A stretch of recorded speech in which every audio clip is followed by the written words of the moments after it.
Hello again. My name is Jeff, and I'm from Body and Soul Fitness and Yoga Center in Huntington, New York. And this is home practice video 2. Today, for this practice, you would need a block. This is a pretty common yoga prop now. A block, you could use a book or a brick, something like that. A yoga strap, like we did in the previous practice. It could be an actual yoga strap. It could be a bathrobe belt, a regular belt, something like this. And a blanket that you can fold with some thickness. Okay. So those are the 3 props, and of course your yoga mat. And those are the props you would need for today's practice. Now, the first pose is called Parigasana. It means gate latch pose. And here you would need the block and your blanket. Now, the blanket is to kneel on with comfort. Okay? So here, I'm kneeling on the blanket. My feet can be off in the back, that's fine. And I want to be over far enough to the left. I'm mirroring you, by the way. I realize this is my right arm, but facing the camera to you, this is the left. And I'm going to extend my right leg out a certain distance so that my right heel is on the mat and the ball mound of my right foot is on the block. You would like this to be on the sticky mat. Mine's coming off a little bit, but it'll be stable. It'll be okay. So here I am. I have this leg completely extended. This leg turning out from the inner to the outer. The heel is on the mat. The ball mound is on the brick. Hands on my hips. I lift the chest. And this waist, the right waist, I want to turn forward while I still turn this right leg from the inner to the outer. Then I extend my arms out and over I go, staying in one plane. My chest, my buttock underneath, my chest parallel to the wall I'm facing, and I take hold of my shin or ankle and I extend the sides, turning the waist and chest, and then this arm coming up and over the ear. Rolling the waist and chest from right to left. See, the tendency of the pose is to collapse this way. I'm rolling my chest from right to left, fully extending this left arm, and I'm actually pressing my right thumb into my leg to help me turn more. You see, pressing here to help me turn more. This leg is remaining vertical. And then I inhale and come up. Bring the knees back together, and I'll go ahead and do the second side.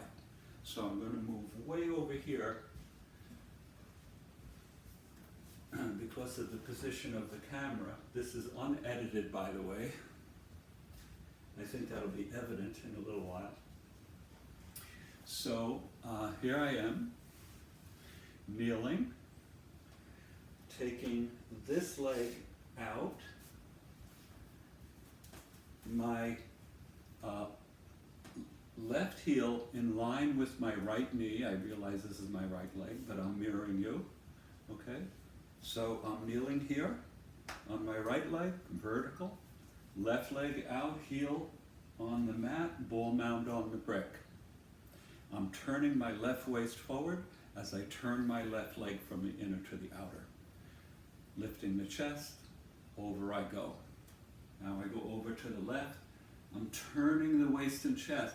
As I slide down the leg, I use the leverage of the thumb, pressing into the leg to turn. I extend more and more, turning the chest from left to right. Keeping this leg perpendicular to the floor. Then this arm comes up and over my ear. Continuing to stretch the right arm, turning the waist and chest. And then pressing into this leg, I inhale and come up and bring the knees back together.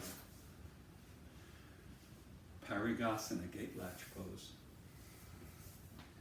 Now,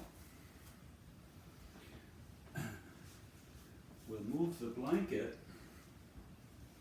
put it aside, and I just have my block, which is all I'll need for this next pose. It's actually called Setubandha Sarvangasana. It's a big name in Sanskrit, but we're going to use it for a simple back bending pose called Shalavasana, which is usually on our stomach, but it's more available if we do it facing the ceiling. Okay, so, and my legs, feet on the floor. Now here's the brick, here's the medium height. I put it under the sacral tailbone region at the back of the pelvis. Okay, that's where the sacrum and the tailbone meet, at the back of the pelvis. Can you see that? It's nowhere under my spine. It's under the sacral tailbone region at the back of my pelvis. Then I grip the sides of the mat and I turn my inner arms up, tucking the shoulder blades under. You see? So I'm turning the inner arms up, tucking the shoulder blades under, lifting my chest. Now I extend the legs out. This is a big stretch. Extending the legs out. The knees are going to want to bend, right? Push on the mat. I'm pushing this way towards my heels as I turn the inner arms up and tuck my shoulder blades under. Then I can extend the legs all the way. Keep the knees firm. I see that blanket is in the way, so it's taking, you can't see my knees, so I'm moving the blanket. Okay? Maybe you see my knees a little better, fully extended. Turning the inner arms up, puffing the chest towards your chin. As I said, this pose is usually done on the abdomen with the chest and legs lifting up. We're doing it upside down, if you will. It's a little more available, especially if you're new to yoga. And then we bend the legs, lift the hip, take the brick out and rest. Now we're going to do that one more time. Let me just clear it way here so you can see my legs. I'll put this way over here.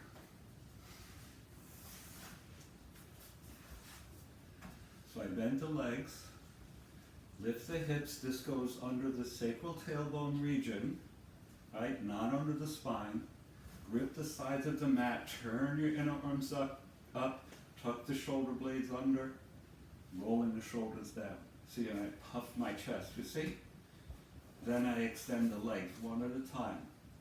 Now I'm pressing the inner groins down, the inner groins and the upper inner knees down as I extend the legs to the inner heels. Right? I extend them to the inner heels and the inner ankle bones. Push on the mat. Puff the chest even more.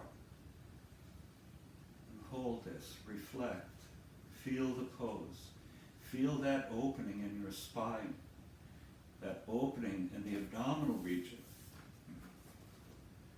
and the strength of the legs.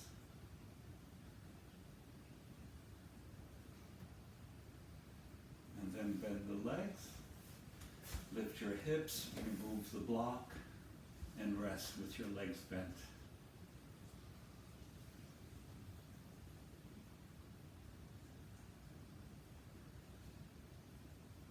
Absorb what you just did.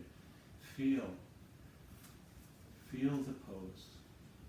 Feel the effects. That reflective action is very important in yoga. Okay, now, continuing from here, we take our block, and again, we put it under the sacral tailbone region, and we take hold the sides of the mat. Our feet are on the mat, with the heels turned out, the toes turned in, so you're slightly pigeon-toed. Now, before we pushed on the mat, now we're going to pull on it. right? We're gonna pull on it, but first you roll the inner arms up, puff the chest, tuck the shoulder blades under, and then press down with your inner heels as you pull on the mat, lift up off the block, you see? This is called Chatuspadasana, the four-legged creature, but it's a backward bend, much like what we just did, facing the ceiling. The inner groin's rolling down as you press down with your inner heels. I even tuck the shoulders under more while I have that leverage as my buttock lifts and lifts. I'm pulling on the mat now, pulling this way, as if I'm trying to pull the mat out from under my feet. And I keep pressing the buttock up as I roll the inner groins down, lifting more and more, puffing the chest, turning the inner arms up. I come back down and rest on the brick. Again, it's medium height. Okay, it's this high, not flat. That goes for the previous pose, this height, right? Not flat, and certainly not tall. Okay? So under the tailbone sacral region, I grip the sides of the mat, turn the inner arms up, press down with my inner heels, lift and puff the chest, rolling the sternum chest towards the chin, lifting more and more with the buttock. Feel the pose. This is a strong pose. Feel the work as you pull on the mat. Relax your jaw, your tongue, your eyes, but keep the body fully engaged. And then come on down, rest on the brick, take the brick out, and completely rest with your legs bent.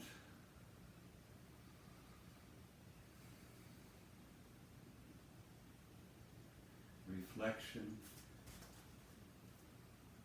repose,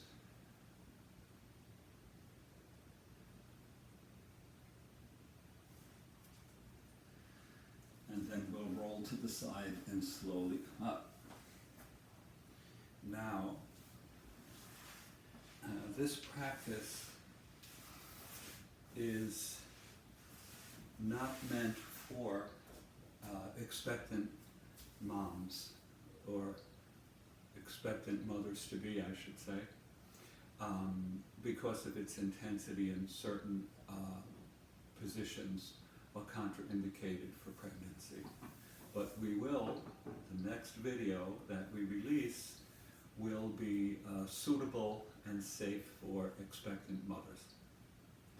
Okay, now, this is similar to home practice number 1. We're going to take the blanket, not the block, put the block aside. We have a folded blanket. See, it's like this. We fold it in half again so it has some thickness. Okay, and we put that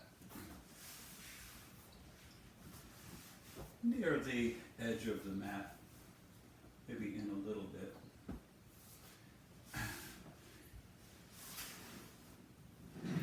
And where you don't need the strap on. Okay, now actually, this is what we usually do, put the blanket down first.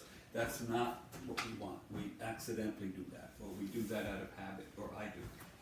That actually is much better to lie down first, bend the legs, lift your hips, and then put the blanket under. In all things. Notice we did that when we placed the block. We lie down, put the block under, and that was that. We didn't put the block down first and lie over it. Same with the blanket. Okay. Now, this is Urdhva Prasarita Padasana, upward extending legs. And as I mentioned in home video number 1, ideally we'd stretch the arms overhead like this, fully extending the arms. Okay? Now, some people's shoulders would allow that, so as we've been doing, you grip the sides of the mat, and again, this time we're pushing. The previous pose we were pulling on the mat. Now we're pushing to lengthen the sides, right? We want the side body to lengthen. So we push, and then bend the legs to the chest, the knees together, the feet together, You know, as I said, we could do this pose with the arms stretching overhead and lengthening through the fingernails.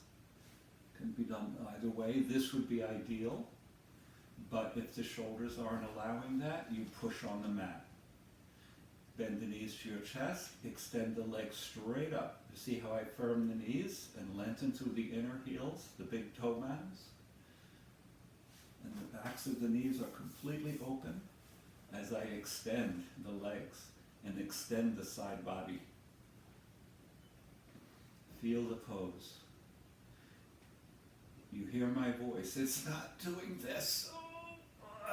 So we're not grunting there. In fact, the abdominal region is scooping a little bit as I extend the legs and push on the mat. Then you bend the legs to your chest and you come up about 60 degrees, a little higher than 45 degrees, keeping the knees firm. Knees firm, spread the toes, push on the mat, roll the shoulders down. Keep the side ribs lengthening. Bend your legs, go up 90 degrees again. Keep the outer hips pressing down as if you have a concrete block on your feet and you're pushing up into the block, but at the same time, the block is grounding your legs. You push on the mat or stretch the arms overhead. And again, you can see this scooping action. I'm not grunting, trying to hold the legs up. Right? I'm lengthening the body, the back ribs, the side ribs, as I push up through the inner heels, spreading the toes. And then bend your legs to your chest, and one more time, go out about 45 degrees, 60 degrees, a little higher than 45. Extend the arms. Bend your legs. And go to 90, elbows firm, knees firm, reflect on the pose, connect. Connect the firm knees with the firm elbows, the spreading of the toes with the spreading of the fingers, and the spreading of the ribs, that connection. And then bend your legs and put your feet on the floor and rest.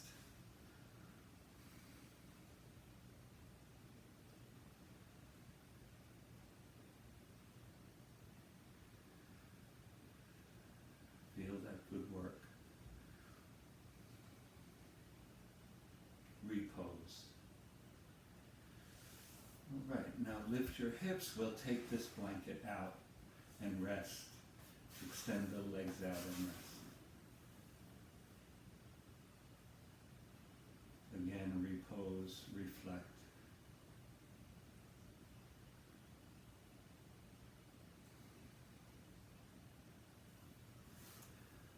Okay, bend your legs, roll over onto your right side, and slowly come up. Let your head come up last. We've been on our back for a long time here. Okay, next pose are affectionately named boat poses, Paripurna-Navasan and Ardha-Navasan. Here you're going to want to put a blanket down.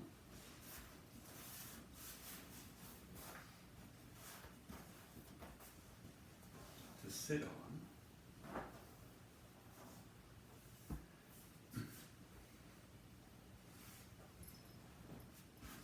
Extending the legs out, rolling the shoulders back, lift your chest. Okay, now I'm going to bend the legs a little, roll the shoulders back, and tip the chest back like this. But notice I'm doing a variation of this pose, keeping my hands on the floor with the elbows bent. My knees are bent. And then I take the legs up, keeping my hands here for support. Rolling the shoulders back, extend the legs. You see my elbows are slightly bent. The hands are pushing on the floor a little bit that way to help me support the legs. I spread the toes. See how firm the backs of the knees are, lengthening through the inner heels, the big toe mounds, rolling the shoulders back and lifting my chest. And I hold this, I bend the legs and rest. And then one more time, fold the legs to the chest, extend them up. Spread the toes. Again, you see how my arms are supporting my upper body. I'm keeping the knees firm, relaxing the jaw. Notice my voice doesn't have a grunting, like this kind of sound in it because you're extending and opening at the same time you're doing the work. And then bend your legs and rest. And for Ardha Navasana variation, which is half boat pose, we're going to drop further down to our elbow and stay on the blanket. Further down, completely onto the elbows. See, before we were like this, right? Now we'll be completely on the elbows. Bend the legs and stretch the legs out about the height of your scalp, about the height of your head. So this is a more open pose. You're lower down. It has a slightly different effect. Lengthening through the inner heels, big toe mounds.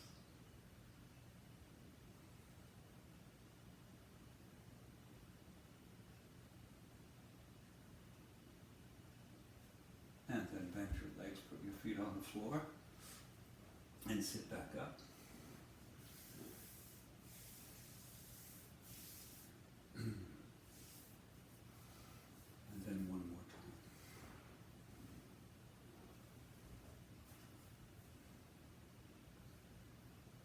Lengthening through the inner heels, the big toe mounds. I had the feet a little too high. There we go, just about the height of the head. Extend through the inner heels, big toe mounds. And then bend your legs. We'll sit up. And now extend your legs. Extend through the inner heels and the big toe mounds. Press your hands down, roll your shoulders back. Lift nice and tall, so this is actually scooping all on its own. Okay, that's Dandasana. Remember the staff pose.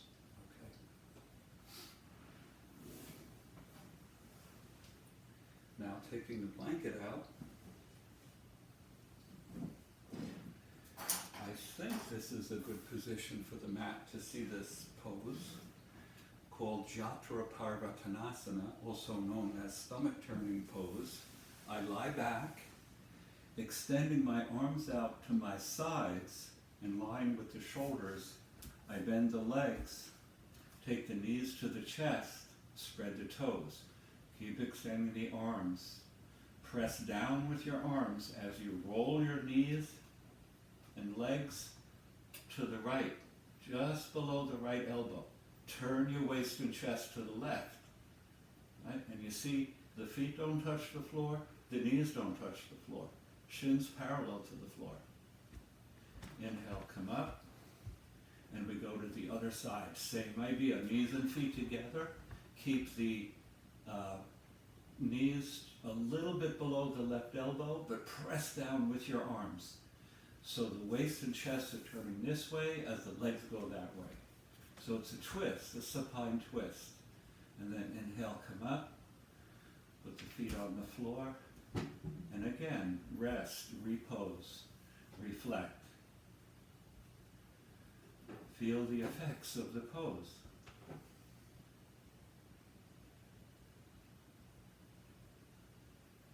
And then roll to your right side and slowly come up.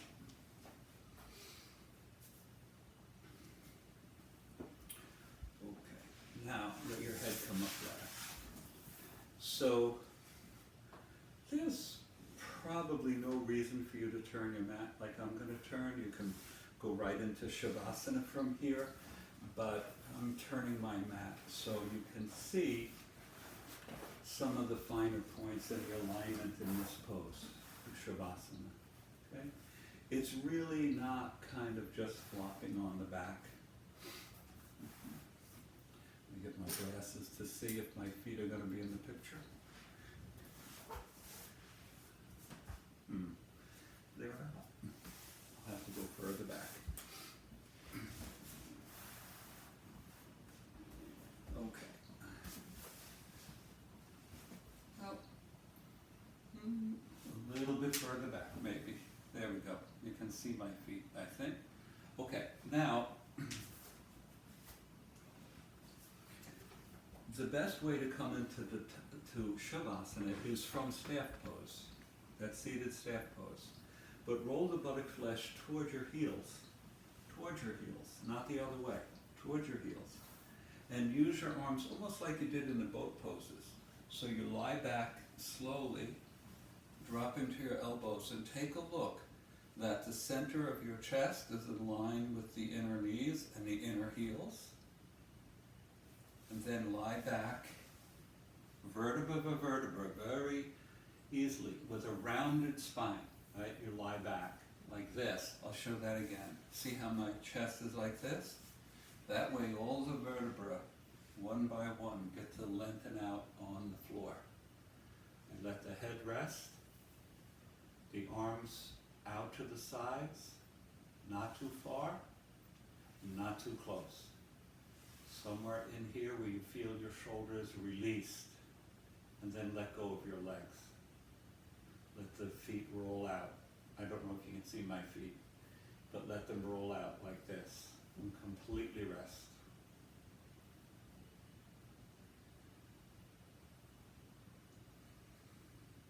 At first, breathing will be a bit heavy for most. Don't try to control the breath at all, give it what it needs. If possible, breathe in and out through the nose.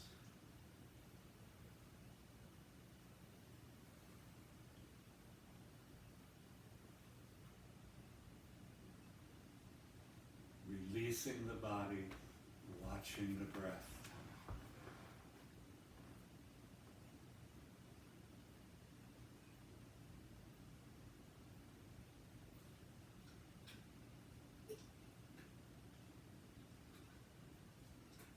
Let go the arms, the hands, the legs, and the feet.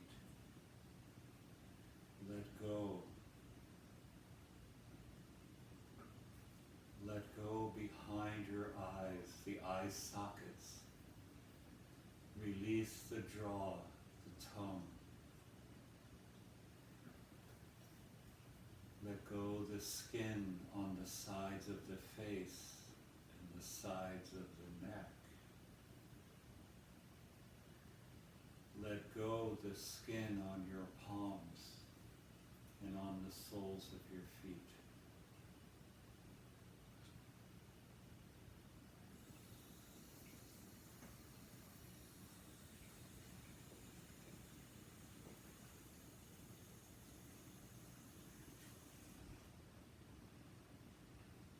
Releasing the body completely. Observe the movement of your breath.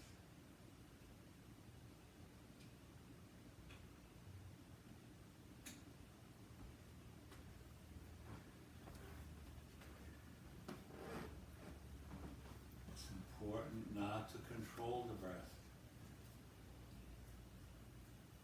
Watch it, let it be.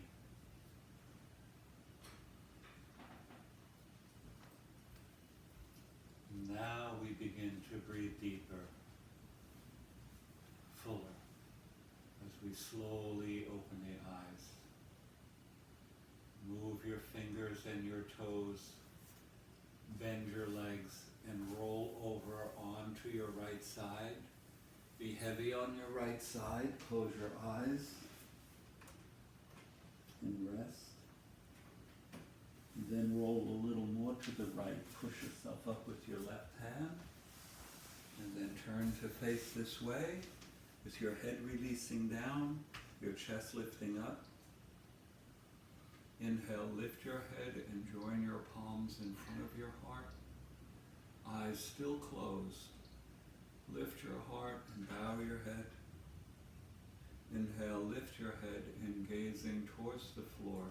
Slowly open your eyes and lift your gaze to look outward. Namaste. By the way, the word namaste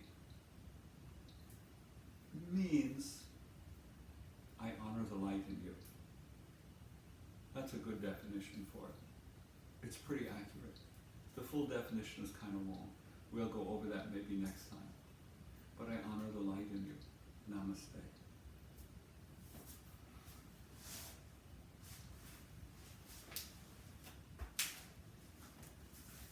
since I'm doing this alone, I have to shut it off myself.